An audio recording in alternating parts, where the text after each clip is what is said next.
commencer. Et je voulais d'abord commencer par vous remercier d'être présent pour ce nouvel opus de Startup Grind. On a une nouvelle équipe qui est pas mal. On a surtout un nouveau lieu qui est extraordinaire. Et surtout, je vois qu'on a beaucoup de nouveaux visages et des beaux visages. Alors merci beaucoup d'être là. Concernant ce lieu, je vous propose, donc on est quand même au School Lab, et je pense que tout le monde n'est pas au courant de ce que fait le School Lab. Donc je vous propose d'accueillir chaleureusement évidemment Julien qui va vous raconter un peu ce qu'on fait ici.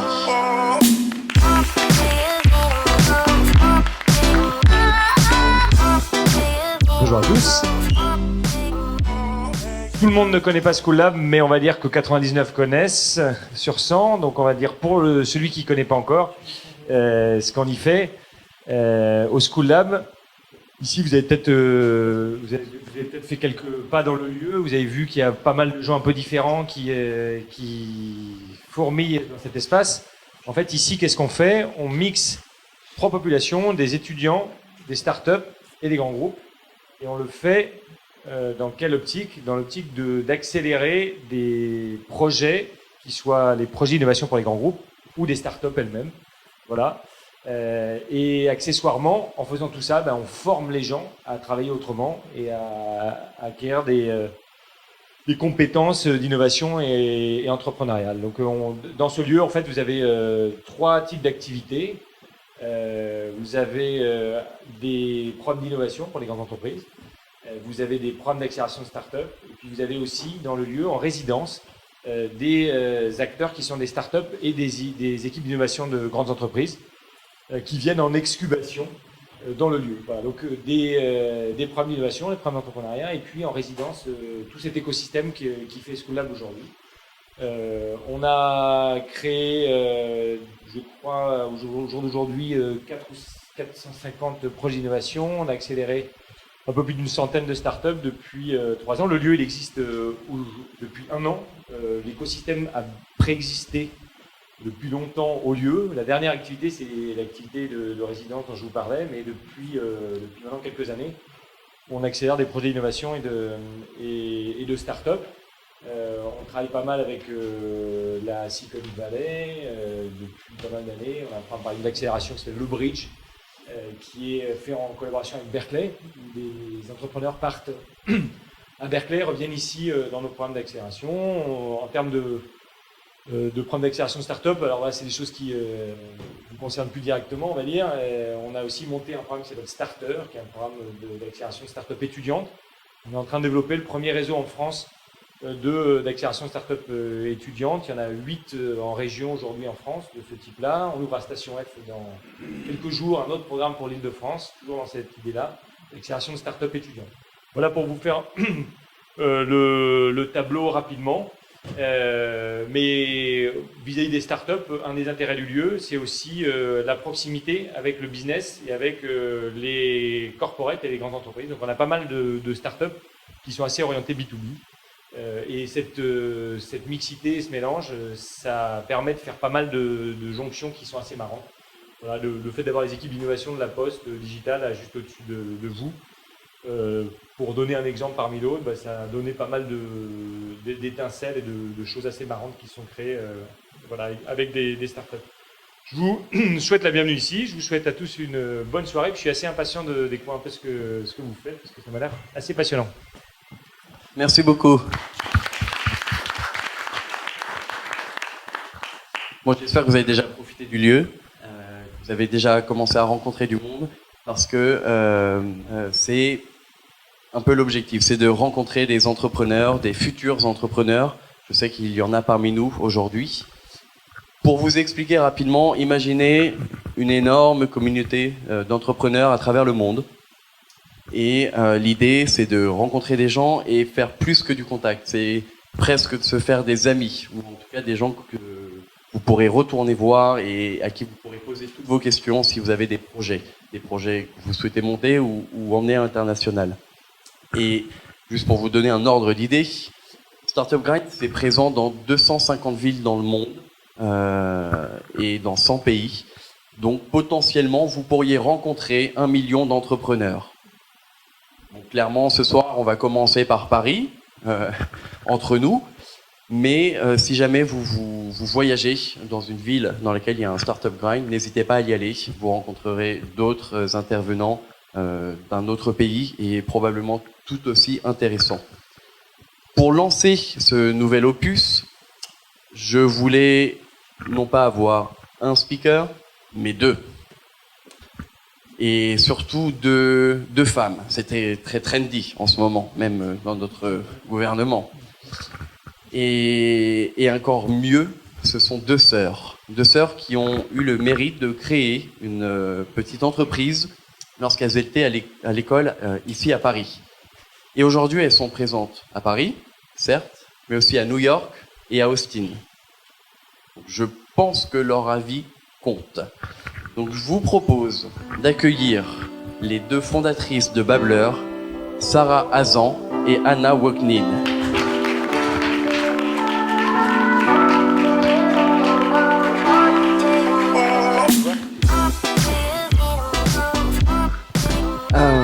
Bienvenue. Merci beaucoup d'être présente avec nous. Anna, toi, tu as eu la bonne idée un jour, lorsque tu étais à l'ESSEC, une belle idée de projet que tu as partagé avec Sarah, qui est devenue Babbler, la plateforme qui révolutionne les relations presse. Et aujourd'hui, ça fait quelques années maintenant, 3 ans, et vous êtes présent en France et aux US. Et les US, c'est un petit peu le rêve de tout start-upper. On sait que c'est difficile d'aller sur ce marché. Et du coup, ma première question, c'est un petit peu comment est venue l'idée et peut-être que vous pouvez présenter Babbler pour tout le monde ici. Donc l'histoire a commencé... ça marche bien ? Donc l'histoire a commencé il y a 4 ans. J'étais apprentie chez Microsoft à Issy-les-Moulineaux. Et on travaillait sur le lancement de Kinect pour Xbox en France. Donc c'était une grosse innovation gaming de Microsoft. Et j'ai fait une école supérieure de commerce. J'avais toujours envie de lancer ma boîte, d'innover. C'était surtout l'innovation qui m'intéressait. Et je me suis vite rendu compte que la meilleure façon d'innover, c'était d'entreprendre. Chez Microsoft, pour bouger des lignes, il y a 15 étages de validation. Des process, on était un peu enfermés dans des process, donc c'était difficile de changer les choses. Et donc à la fin de mon apprentissage, je me suis mise à chercher la bonne idée de start-up pour entreprendre. Et puis ma technique pour trouver la bonne idée, c'était de trouver le bon problème. Donc autour de moi, je demandais à ma famille, mes amis, est-ce que vous avez un problème dans votre taf, quelque chose que vous trouvez vraiment ennuyant, pour essayer de trouver une opportunité, un problème à résoudre. Et puis un soir, par hasard, j'en ai discuté avec Sarah, qui était attachée de presse à l'époque chez Socom. Et donc je lui ai demandé, en tant qu'attachée de presse, est-ce que tu es confrontée à des problèmes, quel outil tu utilises, est-ce que tu as une techno, comment ça se passe. Et puis donc c'est là qu'elle m'a dit... que j'avais pas vraiment d'outils, quoi. Qu'effectivement, les RP, c'était des méthodes très traditionnelles qui étaient utilisées au quotidien. C'était un secteur qui n'avait pas été dépoussiéré depuis un certain nombre d'années, mais qu'en parallèle de ça, les gens avec qui je travaillais tous les jours, qui étaient donc des journalistes, des blogueurs et des influenceurs, avaient eux complètement changé leur manière de travailler. Donc il y avait un espèce de problème parce que je m'adressais à des personnes qui avaient complètement changé leur façon de travailler avec des méthodes qui étaient les mêmes depuis 20 ans. Et effectivement, on en a parlé, je lui ai expliqué un peu quelles étaient mes problématiques, etc. Et à ce moment-là, Anna est partie aux États-Unis pour son stage de fin d'études. Et elle m'a dit, je vais réfléchir à ton problème et si je trouve une solution, je te tiens au courant. Et elle m'a appelé quelques mois après, en étant aux US, en me disant, j'ai bien réfléchi, je me suis inscrite sur Twitter.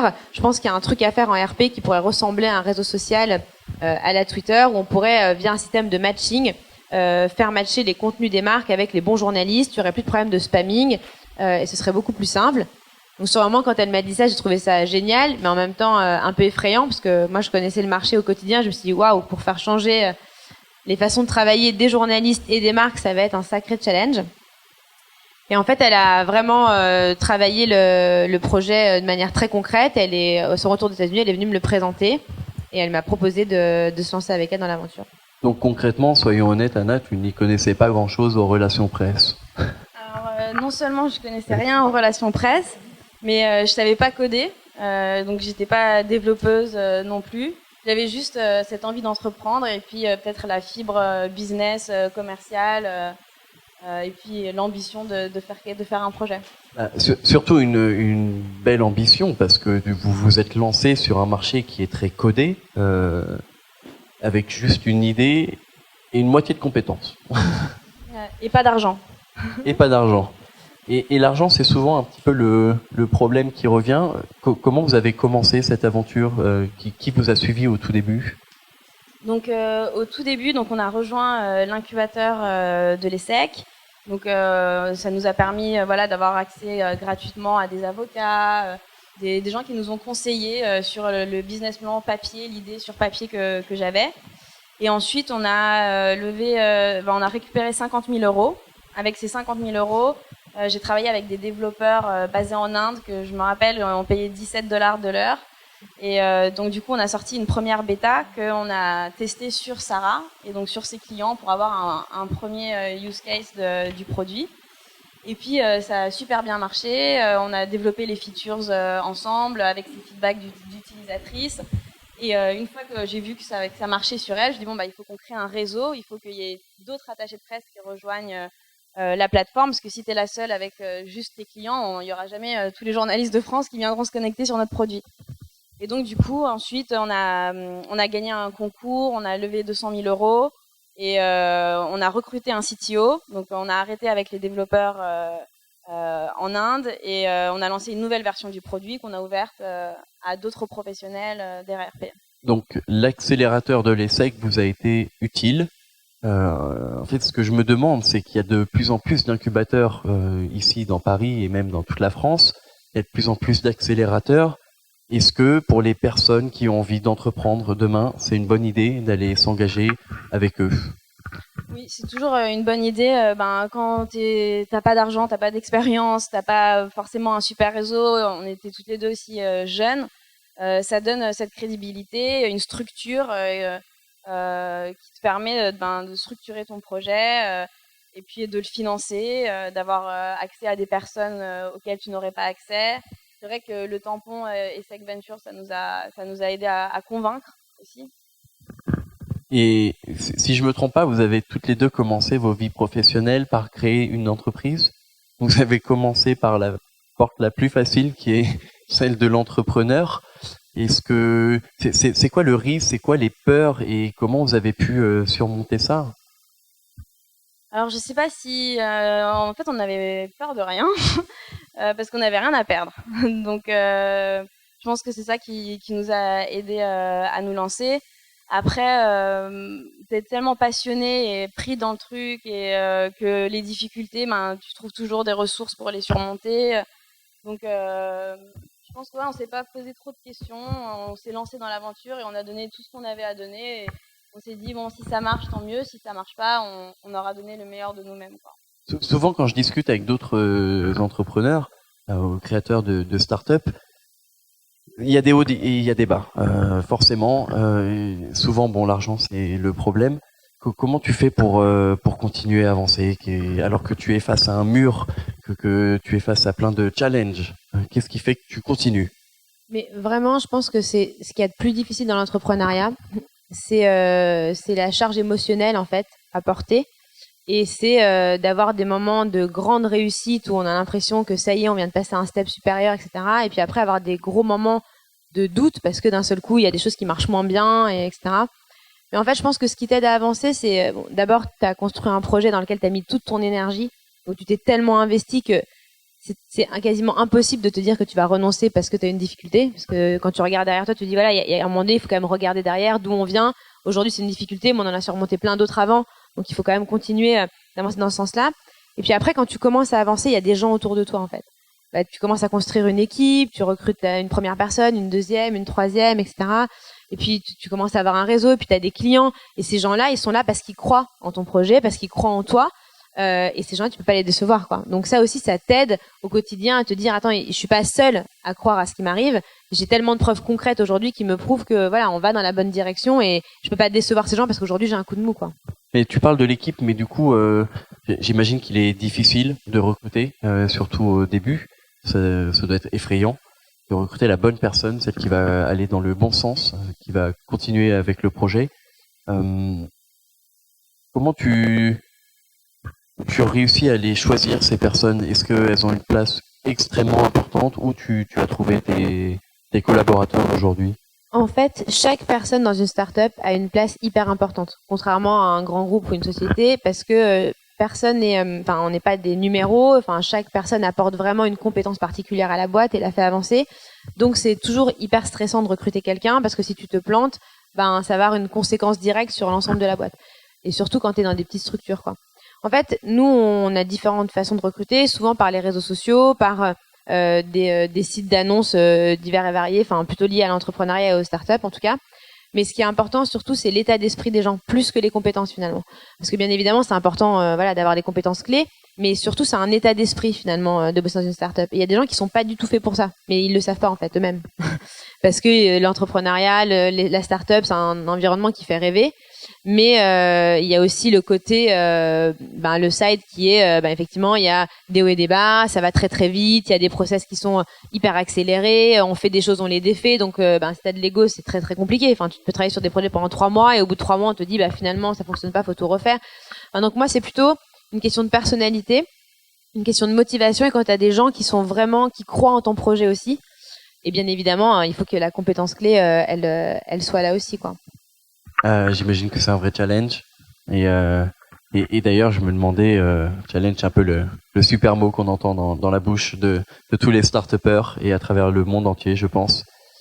Quel a été pour vous, et peut-être qu'il est différent pour chacune d'entre vous, le plus gros challenge pendant l'aventure de Babbler? Je dirais que le plus gros challenge qu'on a eu, c'est qu'on était les premiers sur notre marché. Et sur une industrie qui était hyper lente à se transformer digitalement. Donc des journalistes qui sont en rédaction depuis 20 ans, qui ont vraiment des usages très tradis, et puis même les attachés de presse, c'est le communiqué de presse traditionnel qu'avant t'envoyais par la poste, qu'ensuite t'envoies des visuels par clé USB, etc. Donc je pense que le plus gros challenge qu'on a eu, c'était de créer un usage digital sur un marché hyper traditionnel et hyper lent à changer. Je pense que ça, c'était le plus gros challenge. On a l'impression que quand tu en parles, c'est un marché qui était archaïque avant Babbler. Que tu as réussi ta révolution digitale des relations presse. Et pour toi, Sarah, le plus gros challenge?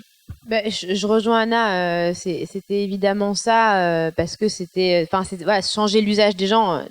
C'est un marché qui est à 2 vitesses, en fait, le marché des RP. Toutes les agences ne sont pas archaïques et tous les journalistes non plus, mais clairement, c'est un marché à 2 vitesses. Donc, quand tu veux te développer de manière globale, tu fais face quand même à des barrières assez régulièrement. Donc, c'était vraiment un truc, changer l'usage. Et puis après, moi, il y avait un truc qui me tenait vraiment à cœur. En fait, quand on a commencé sur mes clients, qui étaient plutôt sur le secteur de la mode et de l'accessoire, et qui étaient plutôt des clients de petite moyenne taille. J'avais vraiment à cœur de me dire... j'ai envie d'aller séduire des grosses boîtes internationales, et si on arrive ça, alors là on aura vraiment gagné, quoi. Et en fait le premier gros client qu'on a signé, je me rappelle vraiment comme c'était hier, c'était Lenovo, donc c'est pas rien. Et voilà, et quand on a eu ce bon de commande et qu'ils nous ont dit c'est exactement la solution dont on a besoin, etc., je me suis dit ok. Donc en fait il n'y a pas que nous, il n'y a pas que des petites et moyennes boîtes avec des gens motivés qui ont envie d'utiliser des choses, même les grands groupes internationaux ont besoin de notre solution, et ça c'est top, quoi. Je suis très content que tu parles de l'international. C'est un sujet qui revient tout le temps dans la vie d'une startup, dans la vie d'une entreprise. On se demande toujours, est-ce qu'il faut aller voir dans un autre pays? Est-ce qu'il faut commencer par l'Europe pour se faire un peu la main? Combien je dois avoir de clients en France pour avoir le droit ou la légitimité de partir à l'étranger?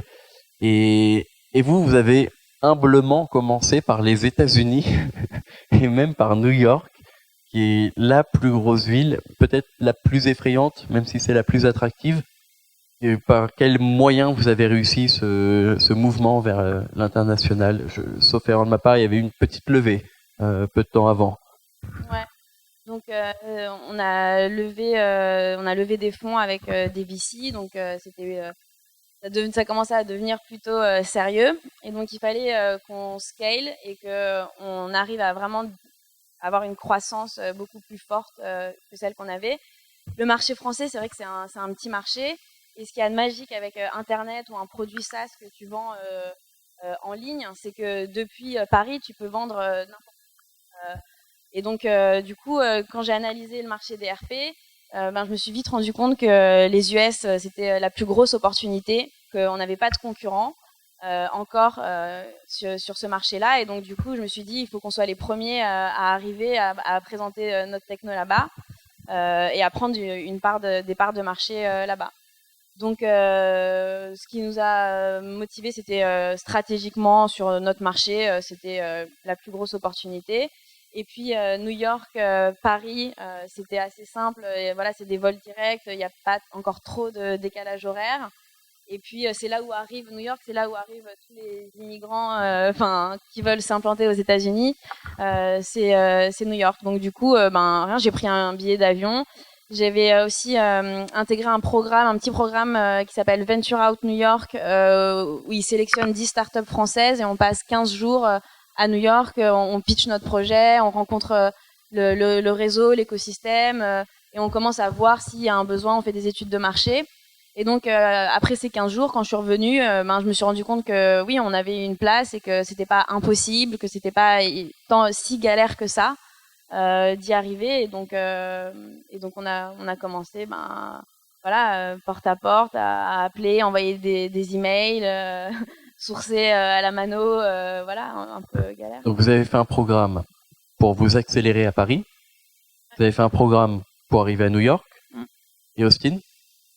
Et Austin, donc du coup, à New York, je me suis vite rendu compte que ça coûtait très très cher. Donc dès que j'ai voulu recruter un premier commercial, c'était des salaires faramineux pour des juniors.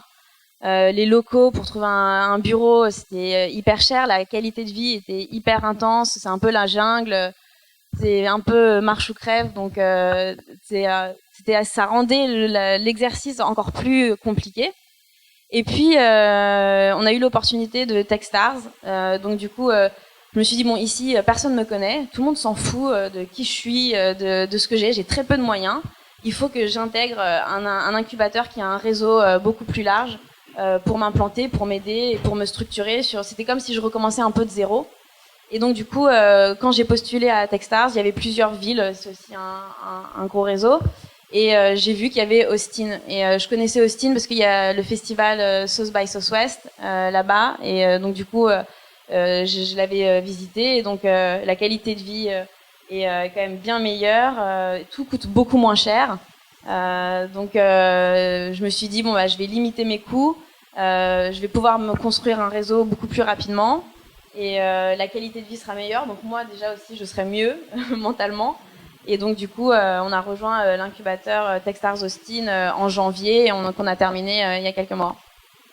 Et Techstars qui arrive en France. Et je crois que Sarah, tu vas y prendre part et que tu vas devenir mentor là-dedans. Ouais, en fait, c'est vraiment Anna qui a l'idée de tout ce projet Techstars aux US. Moi, j'ai fait 2 allers-retours de 2 fois 15 jours là-bas. Mais c'est vrai que c'était assez impressionnant de voir leur façon de travailler, le réseau qu'ils ont réussi à déployer. Et surtout la motivation des mentors qui étaient là au quotidien pour accompagner les startups, pour les aider à résoudre leurs problèmes, à les connecter avec des gens, etc. Et en fait, j'avais pas vraiment vu ça en France, c'est-à-dire des mecs, tu vois, qui sont aussi haut placés dans des très grosses boîtes, ou bien des entrepreneurs aussi successful qui ont revendu 1, 2, 3 boîtes, qui donnent de leur temps vraiment de manière assez conséquente pour accompagner des boîtes et les conseiller. Et en fait, quand ils se sont installés en France, ils nous ont dit, voilà, on sait que vous avez un siège à Paris. Ils savaient que moi, j'étais basée à Paris en permanence. Ils m'ont demandé si je voulais bien donner de mon temps aussi. Et c'est comme ça que le réseau fonctionne finalement. Et bien évidemment, avec plaisir que je serai là pour accompagner les startups sur la partie RPcom et pour les aider, quoi. Donc tu passes de l'autre côté de la barrière. Ouais. Tu vas donner tes conseils, tes précieux conseils, un peu comme ce soir. Du coup, en fait, je constate que vous avez bénéficié de plein d'aides, que ce soit des accélérateurs ou des petits événements. South by Southwest, vous y étiez avec Business France. Oui, tout à fait. Ouais. Donc c'est plutôt cool. Je le dis en tout cas pour les futurs entrepreneurs ou ceux qui ont déjà monté leur boîte aujourd'hui. On a plein d'aides en France, on a plein d'aides à Paris. Let's go, faut y aller. C'est probablement le moment d'aller voir un petit peu ailleurs. Je l'entends souvent d'ailleurs que les grands acteurs de l'écosystème américain sont un peu plus accessibles. Ils sont d'ailleurs invités à venir parler à Paris. Donc si tu as des contacts, faut les envoyer, c'est maintenant. Mais est-ce que ça veut dire que Paris n'est pas le bon endroit pour innover ou au contraire, on peut créer son projet ici et ensuite aller voir ce qui se passe dans d'autres pays? Franchement, ce serait vraiment ingrat de notre part de dire que Paris n'est pas le bon endroit parce qu'on a été énormément soutenu à différents niveaux. D'abord par les incubateurs, effectivement, par lesquels on est passé, mais enfin nous particulièrement, on a été hyper soutenu par BPI financièrement. Au total, c'est 700 000 euros que la BPI nous a prêté pour notre projet. Enfin, tu vois, les premiers 200 000 euros, on avait 1 an et demi d'existence. Il y a aucune banque en France qui voulait nous prêter, tu vois, même pas 20 000 balles. Donc, je pense qu'on peut être vraiment reconnaissante pour ça. On a été accompagné aussi sur des programmes de subvention. On a bénéficié de la COFAS. Quand on est parti aux États-Unis, il y a toute une partie de notre développement international qui a été remboursée via la COFAS, qui nous a permis du coup de pas avancer trop de frais au départ. Donc moi, je trouve que Paris, ça bouge beaucoup. Qu'on a des aides qui sont accessibles et assez simples finalement à obtenir quand on connaît un peu le filon et qu'on passe un peu de temps dessus, bien sûr. Et ensuite, nous, c'est vrai que comme on a un produit SaaS, on peut tous les produits Internet, en fait, on peut les développer depuis Paris et ailleurs. En revanche, quand on veut partir à l'étranger pour s'internationaliser, c'est évident que c'est hyper important d'avoir une petite entité sur place parce que chaque marché est différent. Et la pire erreur, c'est de dupliquer un produit français à l'international sans l'adapter au marché. Donc, je pense que c'est un bon point de départ, en tout cas, pour avoir des aides. Et ensuite, c'est bien d'aller voir ailleurs, quoi. D'ailleurs, ce que je vous propose, c'est que on peut réunir toutes ces aides qui existent et pour ceux qui sont en train de créer leur entreprise, n'hésitez pas à nous écrire, on vous renvoie tout ça dans la foulée. Il y en a vraiment énormément. On peut un peu se perdre dans cette jungle des aides, mais tant mieux, au contraire. Donc n'hésitez pas à nous écrire. Donc tu vas devenir mentor. Waouh. Donc tu vas devoir conseiller des gens. Quels seraient pour celles et ceux qui sont ici, et je sais qu'il y en a plusieurs, quel serait ton meilleur conseil, le plus personnel peut-être? Sur l'entrepreneuriat, tu veux dire, d'une Ouais, manière générale? si quelqu'un a des doutes pour créer sa boîte, quelqu'un a un petit peu peur, s'il est en train de le monter mais il sait pas monter sa team, si des fois il sait pas développer. Non, en fait, je pense que le plus important, c'est d'être bien entouré. Et c'est la clé, en fait, je pense, de la réussite. Déjà, moi, j'admire beaucoup les gens qui se lancent seuls parce que, enfin, moi, j'aurais pas pu faire ça sans Anna et je trouve que, enfin, c'est très très difficile de lancer une boîte seule. Donc, l'idéal, c'est quand même d'être associé avec une ou plusieurs personnes pour commencer parce que, ça permet de partager les responsabilités et on sait que c'est lourd au quotidien. Et ensuite, c'est vraiment de choisir, de prendre le temps de choisir les personnes qui nous entourent, aussi bien dans la team que dans l'actionnariat. Enfin, nous, on a vécu différentes expériences et notamment, parfois, on a choisi des business angels parce que sur le papier, c'était séduisant. Et puis, dans le quotidien, ça l'était beaucoup moins. Alors, on a réussi à se sortir de ces situations-là, mais il y a un moment donné, en fait, on veut aller vite, donc on essaie de saisir toutes les opportunités, mais vraiment, les gens qui vont travailler au quotidien avec nous, que ce soit les gens qu'on recrute ou les gens qui font partie de la boîte, associés ou actionnaires, c'est ça qui va faire la clé de la réussite. On rencontre, on a les bons actionnaires, ils nous ouvrent les bonnes portes. Enfin, nous, typiquement, on a Fred et Farid qui rentrent au capital chez nous, et ils nous ont ouvert les premières portes des grands groupes. Enfin, voilà, on a bossé avec eux. Enfin, grâce à eux, on a bossé pour Coca-Cola, pour HP, pour des banques, enfin pour des gros groupes, et ça nous a fait des super study cases pour ensuite aller les défendre ailleurs. Là, on a fait notre premier cas international dans 23 pays pour Club Med. C'est pareil, c'est FF qui nous a introduit au départ. Donc, pour dire à quel point c'est clé, les gens qui rentrent dans ta boîte. Et puis après, on a aussi eu des moments beaucoup plus compliqués où, à la veille de lever nos 2 millions d'euros l'année dernière, on avait un actionnaire qui avait 1%, qui voulait pas signer le pacte, et où là, tu peux te tirer les jeux parce que tu te dis, mais pourquoi j'ai choisi cette personne-là? Parce qu'il est à 2 doigts de me faire capoter mon deal. Donc voilà, je pense que voilà, les gens qui nous entourent, c'est vraiment hyper important de prendre le temps de les choisir. Et toi, Anna, tu es face à plein d'entrepreneurs et de futurs entrepreneurs. Ils ont peur de se lancer. Qu'est-ce que tu leur dis? Je leur dis que voilà, je pense qu'on est la preuve encore vivante que même si t'es jeune, t'as pas d'expérience, t'as pas d'argent, t'as pas de réseau, voilà, si t'as une vraie bonne idée et si tu travailles très dur, parce que quand on parle comme ça, on a l'impression que c'est facile ou etc. Mais c'est tellement difficile, et même encore aujourd'hui, c'est encore hyper dur. Tous les jours, il y a encore des difficultés à surmonter. On est encore voilà, très loin de la stabilité du business. C'est juste de continuer d'y croire, de travailler dur, et dans les moments de difficulté de pas lâcher, parce que c'est ces moments-là qui font que tu vas passer le step d'après. Donc voilà, croyez en vous et les gens croiront en vous. J'ai une question qui est, donc comme je le disais, un peu trendy en ce moment. Notre gouvernement essaye de mettre une parité homme-femme. Startup Grind vient de faire juste dans d'autres pays tout un mois consacré à la femme créatrice d'entreprise. Je trouve ça personnellement cool, mais est-ce que vous pensez que ça a joué en quoi que ce soit le fait d'être une femme et en plus de sœur, ou c'est passé complètement inaperçu? C'est vrai que c'est une question qui revient souvent. À la base, c'est vrai que peut-être que la femme est peut-être moins crédible dans un univers très masculin, dans la tech, l'entrepreneuriat. C'est vrai qu'il y a beaucoup d'hommes, très peu de femmes osent franchir le pas, parce que dans notre société, la femme n'avait pas ce rôle-là.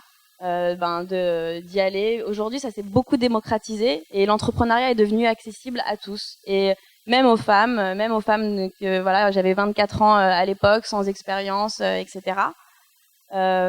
Donc on a essayé de tirer cette carte comme un avantage et jouer avec ça pour nous différencier des autres entrepreneurs. Et oui, bien sûr que notre histoire, le fait qu'on soit deux femmes, deux sœurs, ça nous a différenciés. Notre histoire est différente de celle des autres. Et je pense que ça nous a permis d'avoir des parutions dans la presse, parce que ça a suscité la curiosité des gens. Le fait qu'on soit deux sœurs, les gens ont cru en notre duo parce que on avait ce lien éternel.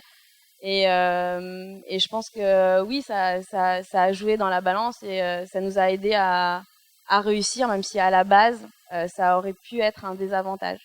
Ça, je conçois tout à fait le côté communicant, le fait d'avoir deux jeunes sœurs qui montent une boîte. Sarah, ça se passe comment quand on rentre dans le bureau d'un gros VC ou d'un business angel? Je dois répondre franchement ou pas? Vas-y. Parce que franchement, moi j'ai vraiment vécu... Alors, autant l'entrepreneuriat féminin, j'ai pas du tout trouvé que c'était un problème. Enfin, oui, il y a des moments où on est parfois un peu moins crédible et où il faut en faire un peu plus. Voilà. Et le moment le plus compliqué, c'était quand même les rencontres avec les VC. Enfin, moi, je me suis retrouvée dans des salles à devoir pitcher mon projet devant 10 mecs de plus de 50 ans qui me parlaient comme si j'avais 12 ans et demi, quoi, si tu veux. Donc, c'était...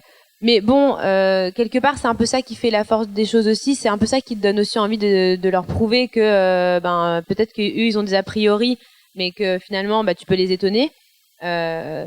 Ensuite, si tu veux, ça c'était vraiment, je trouve que c'est assez lié à l'environnement, effectivement, VC, finance, etc., où il y a énormément d'hommes. Enfin, moi, on a rencontré très peu de femmes dans les fonds d'investissement. Je trouve qu'on n'a jamais rencontré d'ailleurs.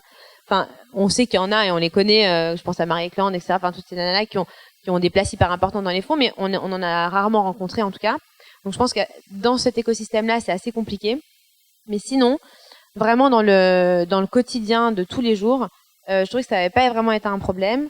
Et en plus, j'ai trouvé qu'il y avait une vraie solidarité entre nanas. Où, moi, et Anna et moi, pareil, on a plein de copines qui ont monté des boîtes avec qui on se serre vraiment les coudes, on se partage nos bons plans, on s'échange des idées, des tips, etc. Et ça, je trouvais que ça faisait vachement de bien.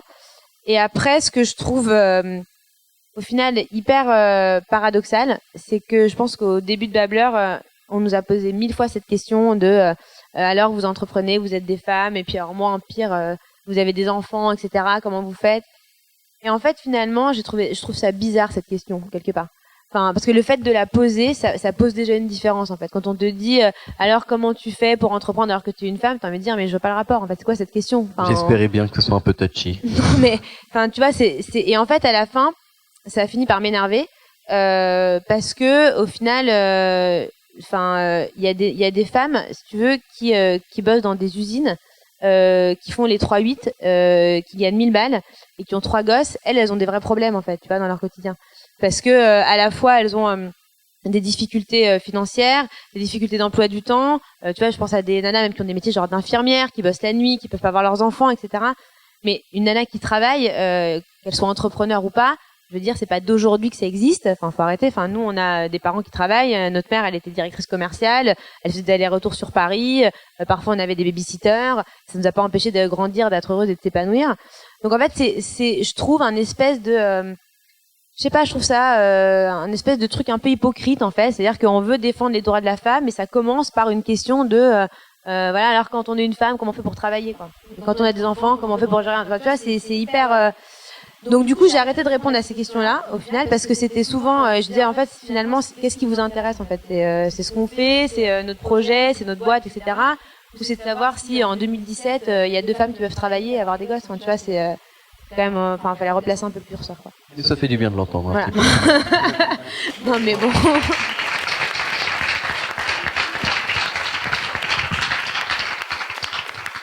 Et du coup, je reviens sur nos amis VC ou autres business angels. C'est souvent le problème, l'argent. Et j'ai une question, on la pose souvent dans différents meet-up et même quand on croise d'autres entrepreneurs. Mais à votre avis, est-ce qu'il faut lever à un moment donné lorsque on a sa propre start-up? Et surtout, à quel moment? Peut-être pourquoi? En fait, on parle beaucoup de ça en ce moment. En fait, on parle beaucoup de ça parce que il y a jamais eu autant d'argent sur le marché en France qu'aujourd'hui. Donc, il y a jamais eu autant de fonds qui avaient autant d'argent à investir qu'aujourd'hui. Donc, ça, c'est une très bonne nouvelle pour la France. Et on parle beaucoup de ça parce que on a eu des très gros crashs de boîtes qui étaient ultra successful. Là, je pense à Take It Easy, je pense à Save, etc. Qui avaient levé des dizaines de millions d'euros et qui se sont scratchés assez rapidement. Donc je pense que c'est un peu pour ça que le sujet est là. En fait, je pense que la vraie question, c'est quel est le projet en fait. C'est-à-dire que ça dépend du timing. Si on veut monter une boîte pérenne qu'on veut développer petit à petit, faire grandir, et j'exagère un peu en grossissant le trait, mais léguer à ses enfants, etc. Je vois pas à quoi ça sert de lever des fonds en fait, parce qu'on peut y aller étape par étape et prendre de la place. Si ce qu'on veut faire, c'est monter une start-up, disrupter un marché et prendre des parts de marché très vite, c'est assez compliqué de pas passer par là parce qu'on est dans une notion de vitesse. C'est-à-dire que nous, aujourd'hui, on aurait pu se développer sans lever des fonds, ça aurait pas été un problème, juste on se serait développé moins vite. Ça aurait pas été un problème si on arrivait dans un marché qui était déjà concurrentiel, où on venait juste prendre une petite part. Ça l'est quand tu arrives sur un marché où en fait, il y a une place à prendre qui n'est pas encore prise. Et si c'est pas toi qui la prends, c'est quelqu'un qui la prend à ta place, quoi. Donc la vraie question, c'est pas est-ce qu'il faut lever ou pas, c'est quel est ton projet. Déjà de personnel, parce que lever des fonds c'est cool et c'est pas cool. Enfin c'est-à-dire que c'est bien parce que ça fait avancer la boîte, ça te permet de passer à un stade supérieur. C'est pas bien parce que la réalité de la levée de fonds c'est juste une date de livraison d'argent puis une date de fin à la fin de laquelle t'as plus de cash et donc tu cours après ça en permanence, quoi. Et d'un autre côté, en dehors du projet personnel, c'est voilà sur quel marché j'arrive, quelles sont mes opportunités sur ce marché. Parfois, tu as des boîtes qui lèvent pas pendant 3 ans, 4 ans, 5 ans, parce qu'elles en ont pas besoin, et elles se font petit à petit leur place, etc. Et puis à un moment donné, une fois que la boîte est hyper stable, qu'elles ont un marché hyper stable, elles se disent bon bah là il faut accélérer, et là on fait rentrer des gens, quoi. Mais j'ai l'impression que des fois, en tout cas en lisant la presse, il y a une espèce de bagarre, un battle pour celui qui lèvera le plus de fonds. Donc je peux presque le concevoir quand c'est 2 entreprises concurrentes, mais si c'est un nouveau marché, est-ce que c'est important de savoir que un tel ou un tel a levé 200 000, 500 000 ou même des millions d'euros? Est-ce que plus tu as un gros chiffre, mieux tu te portes. Je trouve ça, c'est vrai que c'est devenu à la mode j'ai levé de l'argent, donc ça veut dire que mon entreprise est successful parce que j'ai levé de l'argent.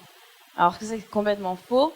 Il y a énormément d'entrepreneurs qui ont levé des centaines des milliers d'euros, des millions d'euros et qui se sont plantés, ramassés parce qu'ils se sont retrouvés à 28 ans avec 10 millions et ils ne savaient pas quoi en faire en fait de ces 10 millions parce qu'ils n'avaient pas encore un business model hyper stable, donc ils ne savaient pas où injecter l'argent pour que cet argent leur rapporte plus d'argent.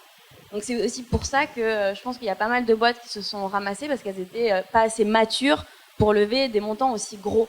Donc, et c'est pour ça qu'il y a eu l'été dernier qui était un peu l'été ravageur où énormément de boîtes se sont ramassées.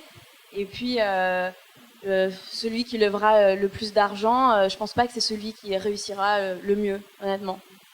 Et le business plan, qui est, de ce que tu nous dis, la clé de ta levée, vous vous êtes fait accompagner ou aider par d'autres entrepreneurs pour le monter?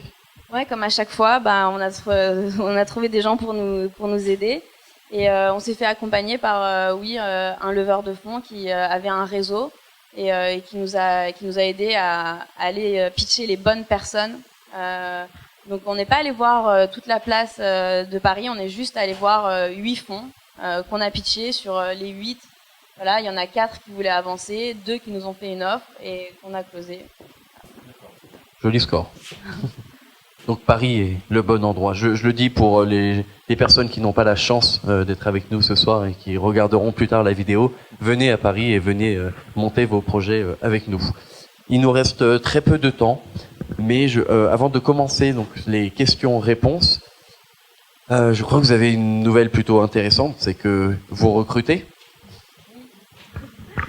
Donc on recrute, je ne sais pas si dans la salle il y a des gens qui j'imagine certains lancent leur projet, certains d'autres veulent rejoindre un projet. Donc en ce moment on a 3 postes à pourvoir. Donc un lead UX UI designer, un business développeur et un marketeur faire de l'inbound marketing et génération de leads. C'est le moment, il faut en profiter après pendant les drinks pour aller les voir et j'espère que vous avez vos CV dans la poche. Merci beaucoup. Je vous propose de passer donc aux questions du public de la foule en délire. Et est-ce que vous avez des questions à poser sur des sujets que nous n'avons pas abordés ou sur des sujets qui vous tiennent à cœur? Bonjour Foued, on se connaît un petit peu. On s'était vu au South by Southwest. J'ai beaucoup aimé la définition des startups pour lever des fonds ou pas.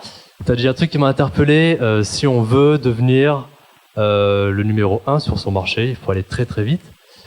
Ma question, c'est de savoir si on veut disrupter un marché et être leader sur ce marché, est-ce que ça se passe forcément aux États-Unis ou est-ce que aujourd'hui on peut faire ça ailleurs, en France, en Europe ou ailleurs? Oui, il y a plein d'exemples de boîtes qui sont pas allées aux US parce que c'était pas un marché stratégique pour eux. Je pense par exemple à BlaBlaCar qui n'est pas présent aux États-Unis et qui a préféré se développer en Europe, en Russie qui est leur deuxième plus gros marché. Donc oui, ça dépend de ce que tu vends. Aux États-Unis, BlaBlaCar, les Américains, leur voiture, c'est leur voiture. Personne d'étranger va monter dedans, c'est pas possible. Donc oui, bien sûr que tu peux réussir et devenir leader sur ton marché, même si t'es pas aux États-Unis. Tout dépend de ce que tu vends et à qui tu vends. Ouais. Est-ce que nous avons d'autres questions dans cette foule en délire?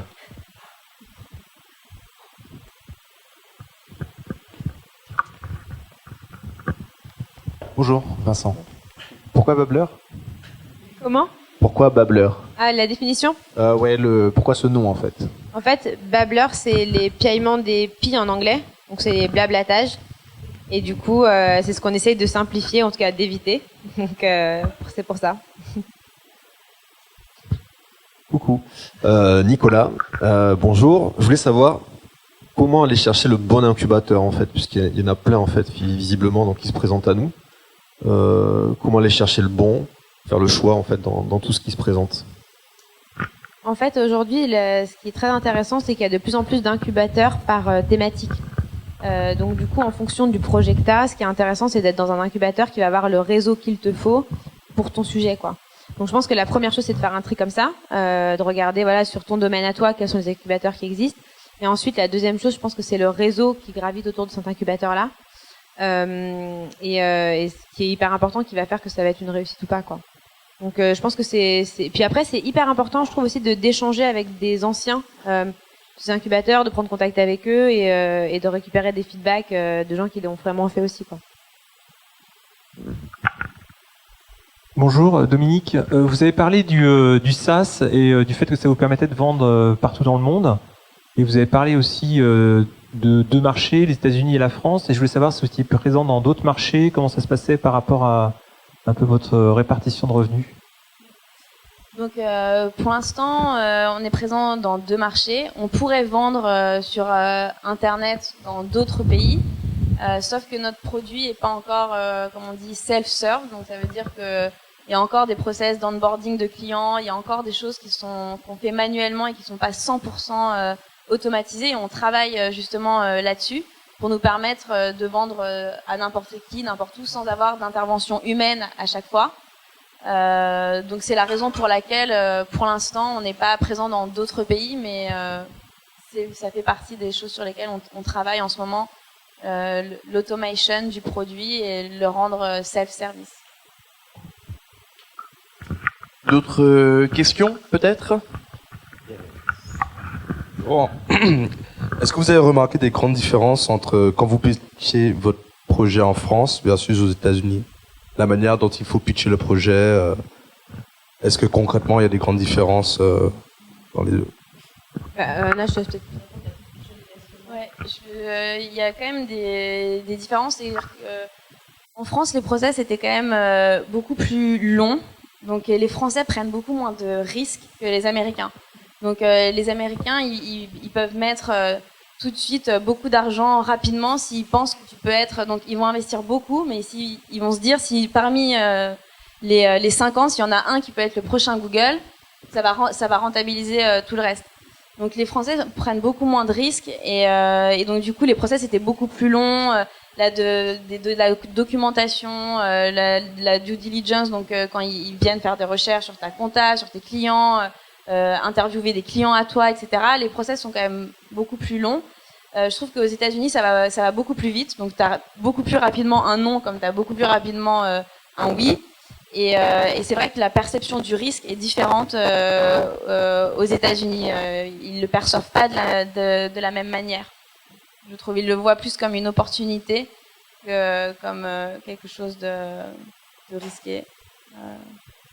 Voilà, je trouve que c'était plus simple. Et par exemple, à Techstars, à la fin du programme, il y a ce qu'on appelle le Demo Day Pitch, où tu pitches devant une assemblée d'investisseurs et tu as la contrainte de devoir pitcher en 2 minutes avec derrière toi des slides, donc et tu les vois pas les slides qui sont derrière toi. Donc c'était tout un entraînement où Sarah devait passer les slides et moi ma voix devait concorder avec ce qu'il y avait derrière moi que je pouvais pas voir. Et le fait de pouvoir convaincre en 2 minutes, ça montre qu'ils sont droit au but si tu es capable de convaincre en 2 minutes, ça veut dire que tu peux expliquer vite ton problème, les gens peuvent vite le comprendre. Et donc, si les VC comprennent vite le problème, comprennent vite la solution, et en plus la façon dont tu parles et dont tu t'exprimes est convaincante, ça leur suffit. Ils n'ont pas besoin d'aller fouiller dans tes fichiers comptables et l'essentiel est là, quoi. Cool, merci beaucoup. On manque un petit peu de temps. Ce que je vous propose, c'est qu'on va boire un verre, et ça me paraît très important. Donc si vous avez encore des questions, n'hésitez pas à leur poser. Merci beaucoup Anna, merci beaucoup Sarah. Merci d'être venue, merci à toute l'équipe de Babbler. Je sais qu'il y en a quelques-uns ici. Évidemment School Lab qui nous accueille ce soir, donc s'il vous plaît, beaucoup de bruit pour les filles et School Lab.